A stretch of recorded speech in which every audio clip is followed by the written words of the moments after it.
Chair now recognizes the gentleman from Massachusetts, Mr. Moulton. Thank you, Mr. Chairman.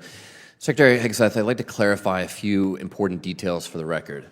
When you texted the launch time for F-18s going into combat over enemy territory facing anti-aircraft missiles on an unclassified signal chat, did that launch time come from Central Command, yes or no? I know what you're referring to, and there were no It's a very simple question. Did it come from? It's a very simple or, question. Did it come from Central Command? Well, in this committee, no way in which I communicate or what I communicate on a successful strike is something that I would share.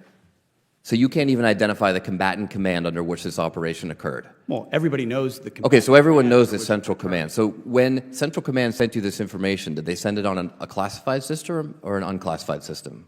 Well, as you know, having served yourself, any way that the Secretary of Defense communicates or provides information in and of itself is classified and not to be discussed. So what was the classification marking of the launch time when it was sent to you? Because DoD regulations require information on classified systems to be marked. What was the classification mark time? Yeah. What was the classification marking? Because again, classifications of any information in an ongoing operation that was successful are not things that would be disclosed in a public forum. You can very well disclose whether or not it was classified. It's not classified to disclose whether or not it was classified. And in fact, DoD regulations state that any classified information has to be labeled with its classification. Was it classified secret or top secret?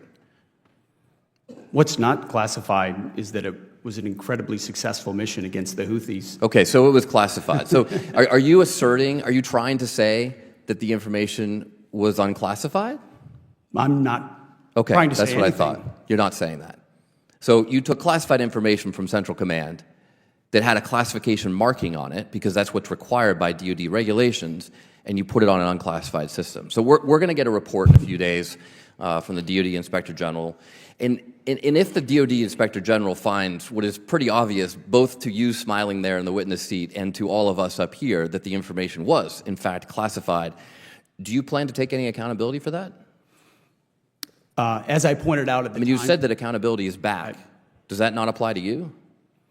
As I said at the time, Congressman, there were no names, targets, locations, units, routes, sources, methods, no classified information. Okay, so if it comes back that it is classified, will you take accountability or not? You've already admitted that it was classified because everything you get from CENTCOM is classified. You just explained that to me. That's how you justified not answering the question. Not what I said. I didn't confirm any classification or okay, so if it is what confirmed, I know is that will you take everything I accountability? share, everything I talk about, Mr. Secretary, does accountability apply to you or not? Is classified whether I talk or not. Does it apply to you or not? Does what apply to me? Accountability. You said accountability is back at the Secretary. And you know what? The Houthis were held accountable for shooting at our I'm just asking if it applies to you. Very successfully. I'm not asking about the Houthis. The previous administration let our ships get shot at, and nothing was done about it. And thankfully, because of the skill and courage of our troops on the battlefield, asking about we I reclaim my put time. them in a place where they called for a ceasefire. I reclaim my time. I'm just asking if accountability applies to you. It's a very simple question. We use leadership by example. Of course. Unlike, I serve at the pleasure of the president like everybody else does. So it only applies to the president, not to you. I serve at the pleasure. You talked about the success of the Houthi operation. About how much money did it cost? How much money did you spend on missiles shooting at the Houthis?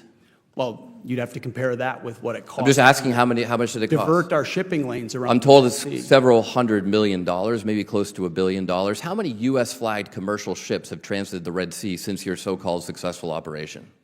Well, thankfully, unlike the previous administration, the answer is zero. Military vessels transit. No. I didn't ask about military vessels. I asked which would about be the commercial precursor vessels. for how many commercial vessels? Transit. It's been several weeks. How many commercial vessels, U.S. flagged, have transited the Red Sea? Would you, Mr. Congressman, put civilian ships? The questions are not to me, military Mr. Secretary. ships? They're to you. We have responsibly put military. The answer is zero. First. I reclaim my time. How many generals and admirals have you fired? I don't know the exact number. But you don't know the number. It's 8. Can you explain why any of them were fired? Just explain why was... They all serve at the pleasure of the president. And I think no, I'm just asking you why. General Kane is a great example. I'm just asking you why. That we need you probably learned at Princeton what why means. Why did you fire him? They serve at the pleasure of the president, and we want better representation in each and every of those. You can't explain why you fired any of them?